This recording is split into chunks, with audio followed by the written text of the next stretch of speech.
Hey, and welcome. This is your hip mobility yoga sequence. So the intention of this video is for you to move through these movements every single morning.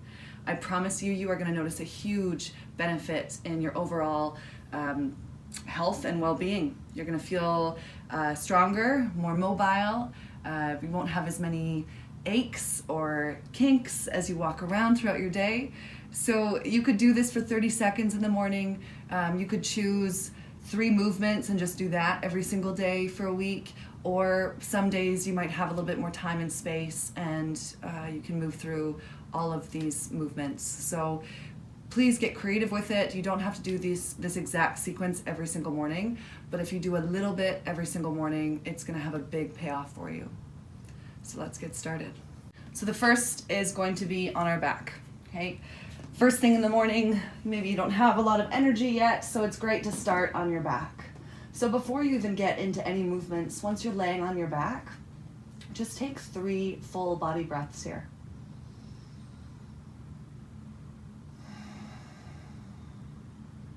Feel your rib cage expand with your inhale. Your belly inflates.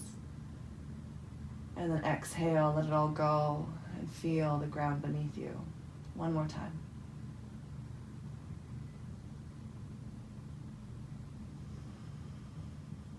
After 3, you then pick up your knees and your feet and start by just interlocking your fingers at the webbing. And as you squeeze your forearms in, pull your knees down. Now, when we take those 3 breaths before we get into any movements, what we're doing is we're prepping our body. We want to make sure that our body is alert, present, but also calm. If you are just going through the motions mindlessly, you could be actually creating more tension in your body. So by taking those few breaths, what you're doing is you're really getting yourself into the present moment, feeling into your body. Your body knows that you're not in danger because you just breathed mindfully 3 times. And so it's a little more ready to actually let go of some of this tension. So after a few breaths of squeezing in right here, the next step is to lift up and now bring your hands onto opposite elbows. Now if you can't do this yet, that's okay. Every day give it a try, and if you can't get there, then you come back to interlocking at the webbing. But when you can get your hands on opposite elbows, you'll again lay your head down and tuck your chin in towards your neck to get more of your neck flat. Same sensation as before, squeeze in, pull down. Okay, once you've got that, then bring your awareness into your low back and guide your tailbone towards the ground. Now this is super subtle. You might not be able to see it from the outside, but it's a very deep internal feeling of trying to lengthen your spine. So you're squeezing in, pulling down with your arms, tailbone reaching towards the ground. Okay, 3 to 6 breaths there. You'll feel heat building up. There's a lot of compression. There's a lot of focus. And after 3 to 6 breaths, release. Send your legs long and wide. And take a few breaths. Okay, just let the blood rush back in. Okay, we don't want to be rushing from one movement to the next because that's the energy you're going to carry with you for the rest of your day. So by taking a few breaths in between each movement, you're really creating that sense of grounding and patience and embodiment. So after a few breaths, you can then extend your left leg straight, and we'll move into our half happy baby. So peace fingers on the right hand, reach for the right big toe. Now, depending on your hip mobility right now, you might get to this point, maybe even be up here and feel stuck. Okay, so what you can do instead then is grab on to your shin or ankle to give you a little bit more space. So what we want to do is bring our heel above our knee. So finding that 90-degree angle in the back of your knee. Your elbow's on the inside of your knee and you're pulling down. So we want that force directly down towards the knee. That's why the heel is above the knee. So we're not putting any pressure on the outside of the joint. Okay, so you're pulling your knee down to the outside of your shoulder. Relax your shoulders down, keeping your awareness fully in the right hip. So after 3 to 6 breaths, you can release that and drop your foot right at the inseam of your left leg and then open your knee to the side. You can have your hands down by your side or on your body or overhead. Just taking 3 to 6 breaths here. Just noticing if there's any gripping happening in this hip flexor. Send your breath there. Your body responds to your breath. So if your slow, deep, mindful breath is moving through your body, again, your body knows you're not in danger and it starts to release, it starts to open up. All right, hand down by your side, assist your knee in, and then move into that figure 4 stretch. So flex your right foot. I'm sure you guys have done this one before. Guide your knee away from your body. You can stay right here, depending on how your hips are feeling in the morning. You could keep it really soft, or if you want to go deeper, you pick up that left leg and either wrap around your thigh or your shin. But you want to make sure you can rest your head down. If you keep it lifted, you're creating tension in the neck, and that's going to be creating some other issues. So we want to be able to focus our attention in our hips, so the rest of your body needs to be able to relax on the ground. So 3 to 6 breaths here, and then move your hands off to the side and we'll move into a twist. Okay, so you're just going to drop that right foot down, still connected to the left thigh. Okay, and your right knee is pointing up, so you want to be mindful that you're not hinging over. Your foot is flat and your knee is pointing up. Now, if you start coming down and your hips will not let you get down towards the ground, then forget about that figure 4 and just move into a stacked knee, supine twist. You can put a pillow in between your knees or underneath your knees, any kind of support you need, and twist away so your right ear comes down towards the ground. Okay, so 3 to 6 breaths. Slow, patient breaths. And then back of your head flat, bring yourself back to center. Once you're centered, hug your knees in towards your chest. So starting again with the webbing at the fingers. And then grab onto elbows. Relax your shoulders, relax your head down, and guide your tailbone towards the ground. So this stretch right here is one that I swear has been saving my low back in the last few weeks. There's something really, really magical about the expansive feeling. You're creating space in your low back, and as soon as there's some space and you're calm and breathing into it, the healing just starts to happen. So your job is quite simple. It's about creating space and holding space, and then trusting the wisdom of your body. So again, after you've held that for a few breaths, extend your feet long and let go. Okay, a few breaths here. So we don't want to be constantly doing.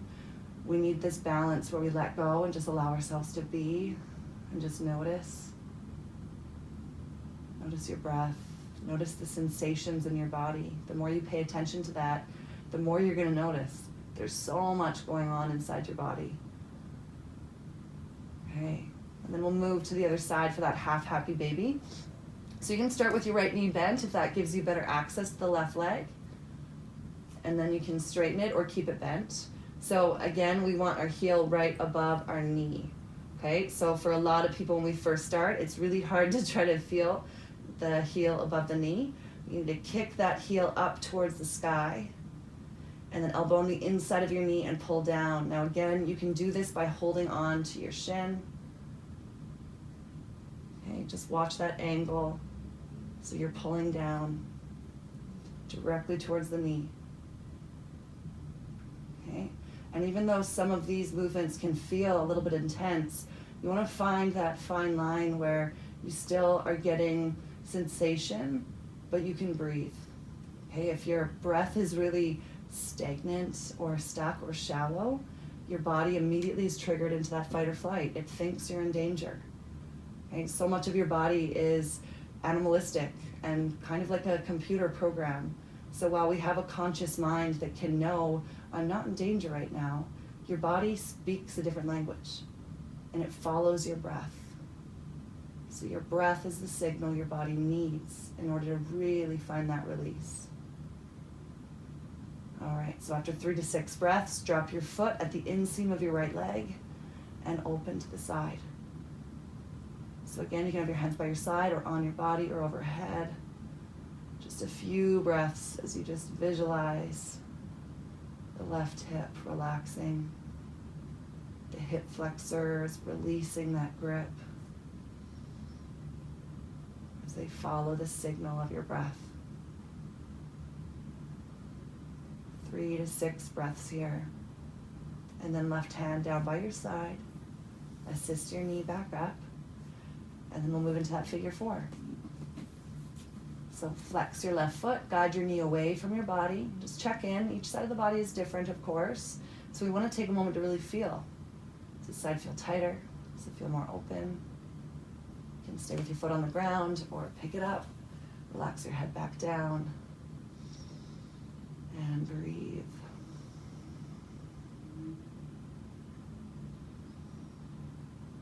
If you find you're having a hard time remembering to breathe or staying focused on your breath, count your breath. Maybe it's 5, 6, 7, or 8 seconds for the breath in, a pause at the top, and then aim for the same amount of time for the breath out. If you give yourself something tangible to focus on, it's a lot easier to develop that attention. So after 3 to 6 breaths here, we then move into that supine twist on this side. So again, you can start with the foot anchored to the thigh, point your knee up, and then left ear, left shoulder, even left arm can reach towards the ground. Now again, if this is not feeling nourishing, there's so many different ways you can twist your body. So you can even just come back to that traditional ankles, knees, and hips stacked. Again, putting any pillow underneath your knees or in between your knees. Give yourself the support you need. So after 3 to 6 full breaths here, back of your head comes flat, and then bring yourself back to neutral. And once again, hug your knees in towards your chest, starting at the webbing of the fingers, perhaps grasping opposite elbows, squeeze in, pull down, reach your tailbone towards the ground, and breathe.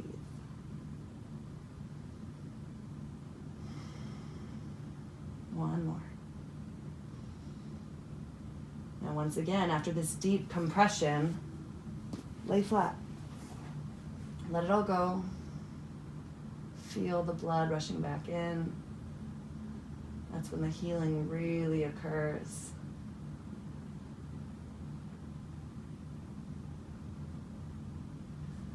All right. Now bend into your knees, bottoms of your feet together, knees wide. This is called Supta Baddha Konasana. So for some, this can actually be quite intense. You're putting a lot of pressure into the hip flexors with your knees dangling. So you can roll up a blanket or put pillows underneath your thighs so that your knees have a little bit more support. Again, every day is different. So even if this feels good today, you might find it feels different tomorrow or the next day. So just know there's always ways to offer yourself support. Again, we want to find that fine line where we can feel sensation, we can feel that we're challenging ourselves a little bit, but not so much that we can't breathe. So just one more. We're going to bring ourselves up into seated, so both knees come together. If you have a lot of back issues today, roll onto your side and join us seated. Otherwise, you can pick up your feet and your knees, roll on your spine, and bring yourself up to seated. So we'll go with feet crossed into a forward fold, okay? So take a few moments first just seated and notice the difference. What does it feel like to now be seated? And if your knees are quite high, that's okay. It just might mean you can't really do a forward fold, okay? So if your knees are popped up high, your work isn't just sitting up tall and trying to relax your hip flexors. Okay? If your knees are splayed out a little bit wider, then we'll move into that fold. So you'll inhale, lift your arms up, lengthen, and then exhale, palms reach towards the ground, bow forward. And focus on reaching out of your waist, and then from there, Maybe get your forearms down, bow your head. And take 3 to 6 breaths here.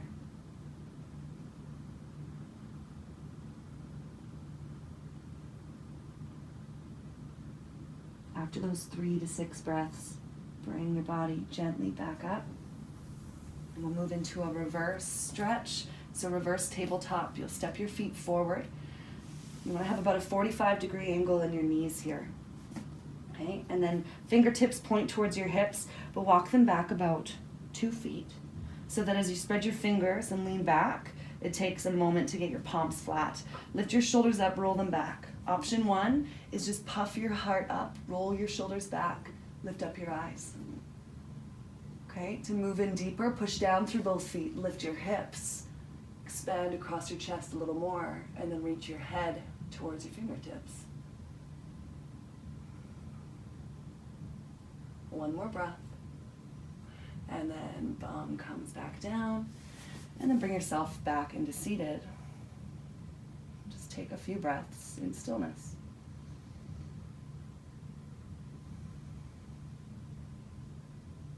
Now there are so many other hip stretches we can do, but I want to keep this simple. If you do those first few stretches, you're going to make a huge difference in your body. So we'll finish with one more. Okay, deep yogi squat. So your heels are wider than your hips and toes out to 45. So as you drop your bum down to the back side of your heels, knees go same direction as toes and hands come to heart center. Now use the compression of your hands pushing together to bring your knees a little wider as your elbows push to the insides of your knees. And then from that compression, lengthen your spine. Okay, reach your crown up, top of your head up, tailbone down. Now, if this is not possible in your body right now, you can bring a block underneath your bum or a few blocks under your bum, or you might just be up a little bit higher. Having your feet in the right position makes a huge difference. So that's the first thing to check if you can't get your body down. Are your feet wide enough? Are your toes out to 45 degrees?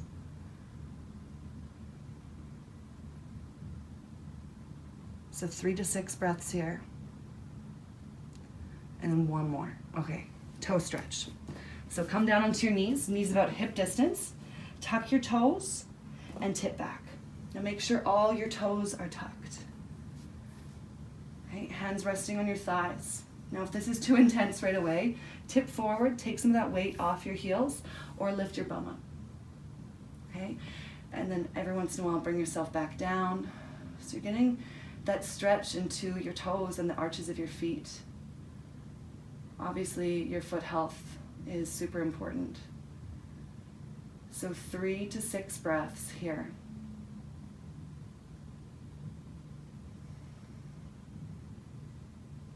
I used to get cramps in my feet all the time when I was playing basketball. And when I started doing this stretch every single day, I didn't get any more cramps. It changed my foot health entirely. So it really is simple when it comes down to it. It's not easy until it's a habit, but it's simple. We just need to be doing these movements every single day. After 3 to 6 breaths, tip forward, tap the tops of your feet. And perhaps seated for a few more breaths before you move on with your day, or keep moving if you have time and space. Your body will thank you. All right, I hope this video was supportive and inspiring to get you moving and breathing every single morning. If you want more, let me know. I'd love to make another video for you. All right, guys, have an awesome day. Namaste.